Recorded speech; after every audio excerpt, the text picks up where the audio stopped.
warahmatullahi wabarakatuh.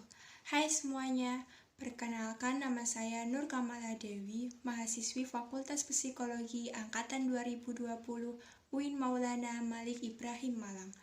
Video ini dibuat untuk memenuhi tugas mata kuliah kewarganegaraan yang diampuh oleh Ibu Nurul Sofia MPD.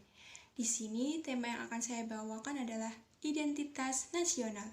Pada penasaran kan, apa sih identitas nasional itu?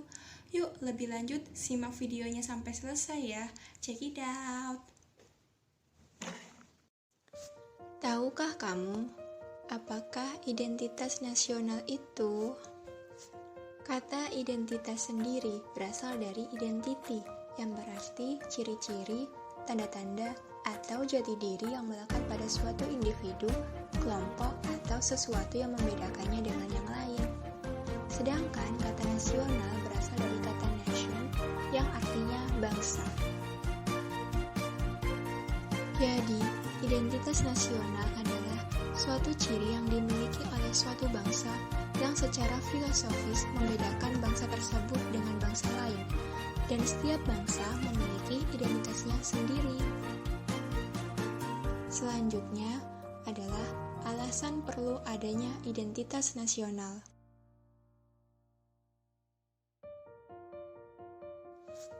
Alasan perlu adanya identitas nasional. Yang pertama, menunjukkan jati diri dari suatu bangsa sebagai pembeda dari bangsa yang lain.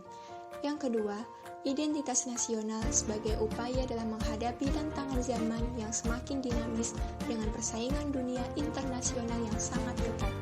Yang ketiga, karena identitas nasional dapat menjaga dan mempertahankan eksistensi bangsa di dunia internasional.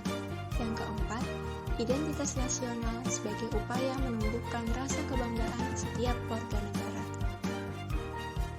Selanjutnya, bentuk identitas nasional Indonesia. Yang pertama, yakni bahasa nasional atau bahasa persatuan.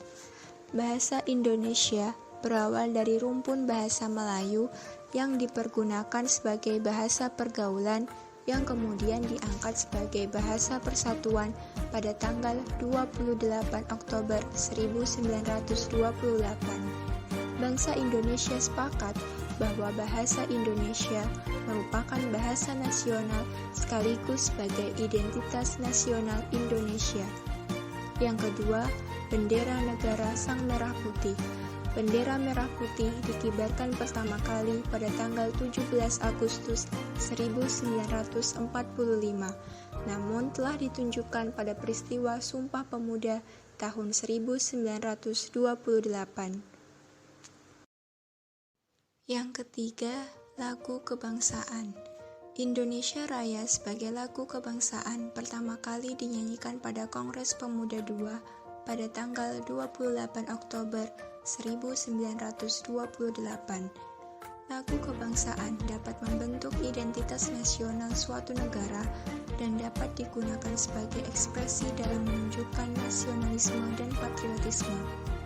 Yang keempat, lambang negara. Lambang negara yang dilukiskan seekor burung Garuda merupakan satu kesatuan dengan Pancasila. Artinya, lambang negara tidak dapat dipisahkan dari dasar negara Pancasila. Yang kelima, semboyan negara. Bhinneka Tunggal Ika sebagai semboyan negara yang berarti berbeda-beda tetapi satu jua. Semboyan Bhinneka Tunggal Ika juga mengandung makna bahwa bangsa Indonesia adalah bangsa yang heterogen, namun tetap berkeinginan untuk menjadi satu bangsa, yakni bangsa Indonesia. Yang keenam, dasar falsafah negara. Dasar falsafah negara yaitu Pancasila. Pancasila berfungsi sebagai dasar negara, ideologi nasional, falsafah negara, pandangan hidup bangsa, dan banyak lagi fungsi Pancasila. Rakyat menganggap bahwa Pancasila sangat penting karena keberadaannya dapat menjadi perekat bangsa, pemersatu bangsa, dan tentunya menjadi identitas nasional. Yang ketujuh, konstitusi atau hukum dasar. Undang-Undang Dasar 1945 sebagai konstitusi hukum dasar negara. Yang kedelapan, bentuk negara. Bentuk negara Indonesia adalah Kesatuan Republik Indonesia yang berdaulat. Yang kesembilan, konsepsi wawasan Nusantara. Konsepsi wawasan Nusantara sebagai cara pandang bangsa Indonesia mengenai diri dan lingkungan yang serba beragam dan memiliki nilai strategis dengan mengutamakan kesatuan dan persatuan bangsa, serta kesatuan wilayah dalam penyelenggaraan kehidupan bermasyarakat, berbangsa, dan bernegara untuk mencapai tujuan nasional. Yang ke-10, kebudayaan daerah yang telah ditetapkan sebagai kebudayaan nasional. Pada era globalisasi ini, identitas nasional menemui banyak sekali tantangan.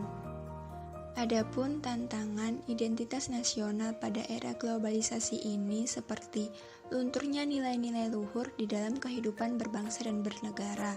Contoh, seperti pudarnya sikap kekeluargaan, gotong royong, membantu sesama karena pengaruh globalisasi yang sangat pesat. Selain itu, orang bersikap acuh tak acuh kepada sesama dan tidak peduli dengan lingkungan sekitar.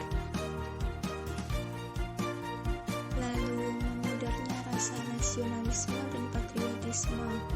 Contoh, ketika seseorang lebih bangga menggunakan produk asing daripada produk yang dihasilkan oleh bangsa sendiri.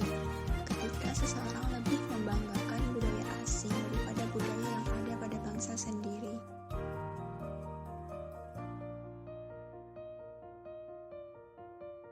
Lalu, upaya yang seperti apa yang dapat kita lakukan untuk mempertahankan identitas nasional?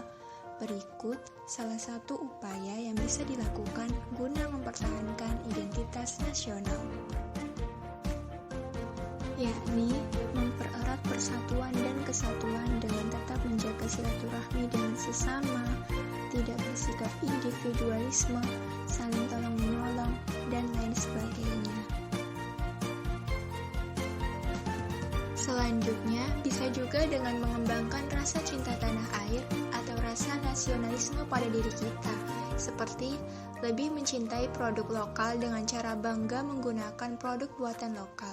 Selain itu, dengan mempelajari kebudayaan-kebudayaan yang ada pada daerah tempat tinggal masing-masing agar budaya tersebut tetap lestari dan tidak luntur atau bahkan hilang dimakan oleh zaman.